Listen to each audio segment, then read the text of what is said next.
About 2 weeks ago, Bad Guitar Studio hosted a closed alpha playtest of their brand new game, FragPunk. This test spanned over the course of 4 days, and let me tell you, this game is something else. Despite the limited gameplay time, I want to cover as much as I can. We'll dive into characters, their roles, what makes this game stand out, and one crucial thing that could elevate this from an A tier game to a S tier game. What is FragPunk? How does it compare to similar games? And what sets it apart? I discovered this game through a recommendation from LividNNeon. At its core, FragPunk is a 5v5 FPS class-based tactical shooter. You may think it's another Valorant, but it has a twist, an intriguing card mechanic. Initially, I thought these cards would be unique to each character, but they're basically add-ons that you use in between rounds. This made me love the game even more. Why? Because I love card games such as Digimon, Pokemon, and even Yu-Gi-Oh! These cards can even change the game's flow, offering abilities like idle healing, life-draining bullets, or even extra shields, significantly impacting gameplay. The primary game mode is very similar to other FPS team-based shooters, like Valorant, Tom Clancy's Rainbow Six Siege, and Counter-Strike, featuring a search and destroy game mode, where you plant or defuse a bomb, and you win by either eliminating all your enemies or completing your objective. Between rounds, you can use these crystals that you earn by either getting headshots, assisting teammates with kills, or even just straight up picking them up. These crystals are used to activate different cards, and some cards can drastically change the game's dynamics, affecting your team, the enemy team, or even the map itself. If your team manages to suck so badly that you lose half of the rounds and then win half of the rounds, you enter into a 7th round duel. Sometimes you have to clutch these rounds because your team is just not up to par and they just suck. It is very much possible for one person to do all of the work in a duel. Hopefully it doesn't come up to that in actual games. From my experience in the closed alpha playtest that you had to request access to even play, I only got into this duel about 1 or 2 times. Now let's talk about the characters, or Lancers as they're called. Unlike Agents, Heroes, and Legends in other games, FragPunk has 10 Lancers right off the bat, with each character having 3 abilities and a possible 4th passive ability. For example, my favorite character in my main has a poison immunity. Each character is very different and they're really annoying to explain, so I'm just going to explain what they look like and kind of using media and game references to talk about their different abilities. First up is Broker, who honestly looks like a black jagged stone from Miraculous Ladybug. And on top of that, it kind of looks like he grew up in a rough neighborhood. He's basically Bangalore from Apex Legends with an RPG. Next up is Nitro, a cute mechanic who's a mix of Torbjorn, whatever. I don't even know how to pronounce his name. I'll just throw it up on screen. From Overwatch, and Steve from Minecraft. Hollow Point is essentially a Sadashino from SAO, and Jaguar is a bit of a mystery.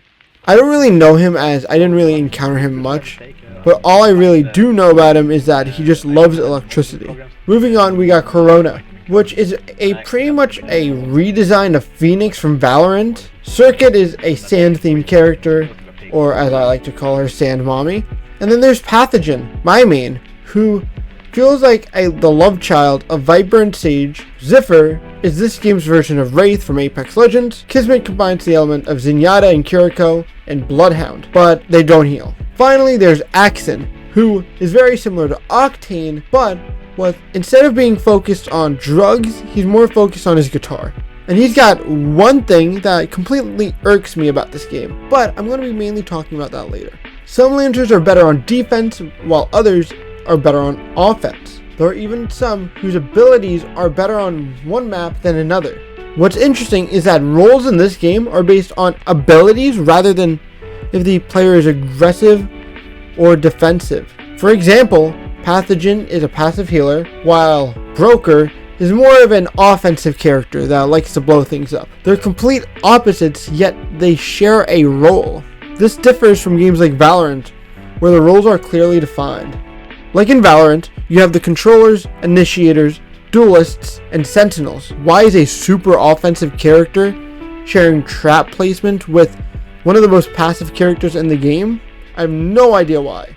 I also won't dive very deep into abilities since when I was playing, I mainly played Pathogen and Broker. But even then, I only played Broker when Pathogen was taken. But how does FragPunk stack up against other games like Valorant, CSGO, and Siege? Do I enjoy the game as much, or is it kind of just a poor ripoff of Valorant?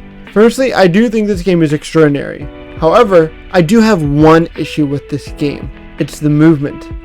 For a fast-paced game like this, the movement feels unbearably slow. The movement feels very reminiscent of Valorant. While they have a character based around movement like Valorant, it's not enough. Valorant, you have to win 13 rounds, but with this you only have to win 4? The movement feels so whack. I'm also complaining and making it sound way worse than it actually is. I just feel like if they made the movement even 10% faster, it will completely fix that one small issue. Now that we've pretty much gone over this entire game, the very basics of it, because I don't really want to dive too deep into the game itself because of the limited playtime, and we're not really going to be seeing this game on the market for another year, I want to do a quick pros and cons breakdown. First off, the pros. The card mechanic is the biggest pro in my opinion. This sets the game apart by other games by a landslide. Like Valorant was the first search and destroy shooting game with abilities, and CSGO, from my own knowledge, is the first up the card mechanic, which drew me into this game. I think the card mechanic is really well made, and it just makes it a lot of fun. You can clearly see the developers wanted to have fun with this game. They wanted to take risks. They added such a unique element to the game. Like, who would think of a turtle being on somebody's back that's also a stuffed animal would also stop shots from hitting you in the back? They took a lot of risks, and they had a lot of fun making it. Next up, the gun shop. For me at least, the gun shop is a major pro. They actually included consequences for dying. How the gun shop basically works, say I buy an AK-47. If I die using that AK-47, guess what? I lose it. And the only way for me to use that gun again in that game is for my teammates to give it to me. This forces you to learn and understand most of the guns in this game. In games like Valorant, you could literally only be good with like 3 guns, but yet you'll be a god with those 3 guns, but completely awful with any other gun in the game. Next up, the graphics. They're clean, they're nice.